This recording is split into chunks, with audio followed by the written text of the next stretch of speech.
જય દ્વારકાધીશ મિત્રો, આજની આ બ્લોગમાં આપનું હાર્દિક સ્વાગત છે। તો આજે સવારે ગાડી ખરાબ થઈ ગઈ હતી, તો પછી હું અને જીગર બે ગાડી ગેરેજમાં લઈ આવ્યા। તો ગાડીમાં ચેક કર્યું તો એમાં શું ખરાબ એવું બધું થઈ ગયું કે ગાડી બંધ થઈ ગઈ। તો જોયું તો એમાં તો બેરિંગ એક ખરાબ હતું। તો પછી કારીગરે બેરિંગ કાઢી દીધું એ કે હવે હા તમે માંગરોળથી લઈ આવો। તો પછી આગળ એક બીજા બે રિપેર કરવા માટે એક ટ્રેક્ટર અને એક મોટું ટ્રેક્ટર છે। તો એ જોઈએ આપણે ટ્રેક્ટર એમાં પણ શું હોય છે। તો આ છે આપણે મારું ફેવરેટ જ છે યુવરાજ। યુવરાજમાં બેટરીના છેડા પણ કાઢી નાખ્યા અને અંદરથી પેલું ચાલુ જ નથી થતું।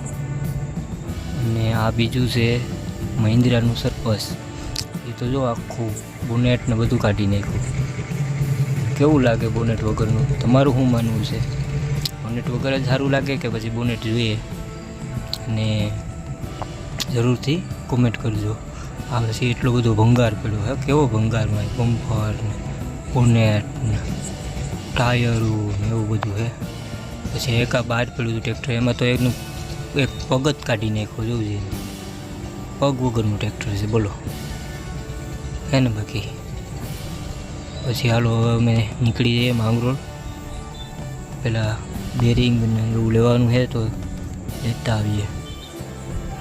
રસ્તામાં પણ કેવું વ્યૂ આવે, એમાં પણ અમે તો ઓવર સાઈડમાં જતા હતા, બોલો છે ને।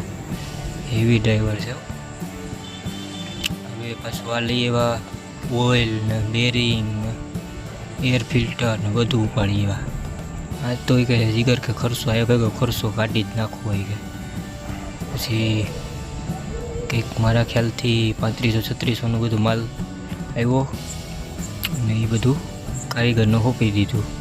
પછી પાછું મારે જવાનું થયું વાડીએ, કેમ કે આજે હવે પાણી ચાલુ કરવું પડે એમ હે। વરસાદનું જો કંઈ દેખાતું નથી આવે એવું, વાતાવરણ એવું છે પણ વરસાદ દેખાતો નથી।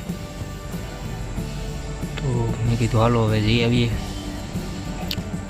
વાડીએ। અને જો આ અમારા ગામડાના રસ્તા કેમ છે ને, બાકી હાઈવે જેવા છે। આમાં ખાલી ડામર જ ઘટે માનીએ ને તો લ્યો ને। પછી જો આ એ બિલ્લી કેવડું એનું બેડ છે આખું, એમ માનો ને કે 2-2.5 લાખનું બેડ છે એનું સ્પેશિયલ કાયમી માટે હોવાનું।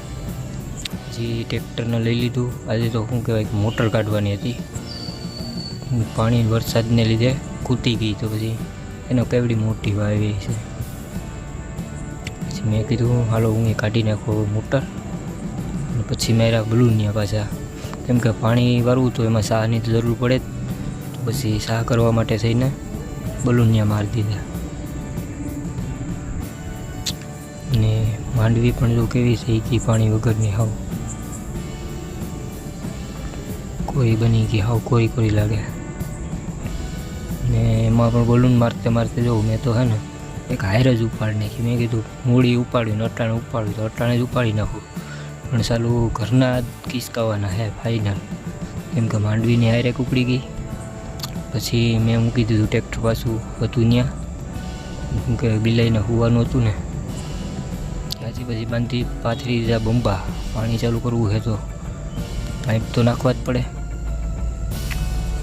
માંડવી એ જો હાવ ઉકાઈ ગઈ છે પાણી વિનાની। જોઈએ હાલો હવે શું થયું, પાણી આવ્યું કે પછી હરીવાલા। હજી પાણી આવે તો નહીં, એમ તો વાર લાગે ને, મોટર ચાલુ કરી છે તો હજી વાર તો લાગશે જ।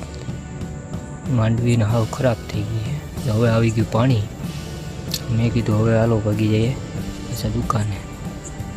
પાણી એ ચાલુ થઈ ગયું અને પછી દુકાને આવ્યો તો અહીંયા તો બહુ મોટી મીટિંગ હાલતી હતી, પણ સાલા મને જોઈને ભાગી ગયા। હું તો એમાં ઇન્વોલ્વ થવાનું હતું, ત્યાં તો એ જ ભાગી ગયા, બોલો। અને હું એની નજીક જતો ગયો, એમ તો મારાથી દૂર ભાગતા ગયા, બોલો છે ને। બાકી અમારા ફ્રેન્ડ હતા। પછી આ ગાડી એક આજે મારા એક મિત્રએ લીધી છે, CNG બજાજની છે, મસ્ત ગાડી છે। આગળથી આમ બુલેટ જેવો જ લુક આવે છે। મસ્ત ગાડી આવી ગઈ, સીએનજી અને પેટ્રોલ બે હાલે. એમાં પણ જો આપણે સ્વિચ આવે છે, એને સીએનજીમાં કરીએ તો અહીંયા જો બતાવીએ દે સીએનજી, અને પેટ્રોલ કરીએ તો પેટ્રોલ પણ બતાવે પણ ખરું, ને એકદમ ડિજિટલ મીટર. મસ્ત ગાડી છે. ને એવરેજમાં પણ હવે જોઈએ કેવી હાલે. પછી પાછું હું યોગ્ય ઘેરે, કેમ કે આજે પાછું ઓલું પાણીની મોટર ચાલુ કરી તો મેં કીધું જોઈ લઉં ઘેર ખુદ જાય ને, બાકી પછી પાછું કંઈક કરવું પડશે. તો ઘેર ગયો ને તો બંબામાંથી પેલું એનું ફિટ કરવાનું જ નીકળી ગયું બોલો. તો પછી એને મેં તાપ કરી હરગાવ્યું, અને પછી એમાં ચડાવવાનું છે મોઢિયું આવે એ. તો એકદમ હલકું ગરમ થઈ જાય પછી આ મોઢિયું એમાં ચડાવી દઉં. ચાલુ ગરમ ઘડીકમાં થતું નથી, ને જોઈએ હવે શું થાય, ચડે કે પછી કેવું લાગે.